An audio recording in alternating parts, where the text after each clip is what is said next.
हर बार ऐसा महसूस हो रहा था कि उनके आसपास काफी लोगों की भीड़ है। उसके पीछे कई सारे लोग चल रहे हैं। उन्होंने पलटकर देखा तो कोई नहीं था। फिर आगे देख के चलने लगे तो फिर वही भीड़ का एहसास होने लगा।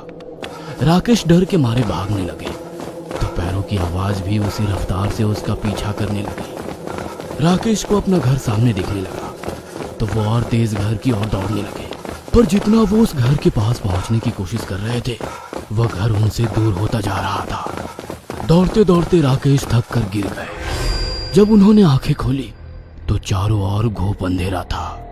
वह एक पेड़ के नीचे पड़े हुए थे। ये किस जगह आ गया हूं मैं? उन्होंने अपने आप से पूछा।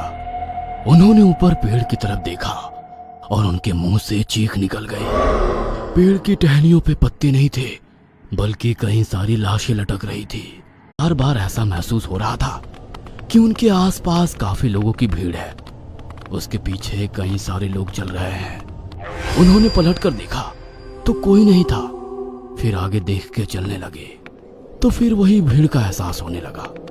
राकेश डर के मारे भागने लगे तो पैरों की आवाज भी उसी रफ्तार से उसका पीछा करने लगी। राकेश को अपना घर सामने दिखने लगा तो वो और तेज घर की ओर दौड़ने लगे, पर जितना वो उस घर के पास पहुंचने की कोशिश कर रहे थे वह घर उनसे दूर होता जा रहा था। दौड़ते दौड़ते राकेश थक कर गिर गए। जब उन्होंने आंखें खोली तो चारों ओर घोप अंधेरा था।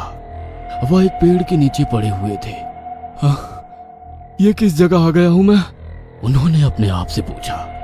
उन्होंने ऊपर पेड़ की तरफ देखा और उनके मुंह से चीख निकल गई। पेड़ की टहनियों पे पत्ते नहीं थे बल्कि कई सारी लाशें लटक रही थी।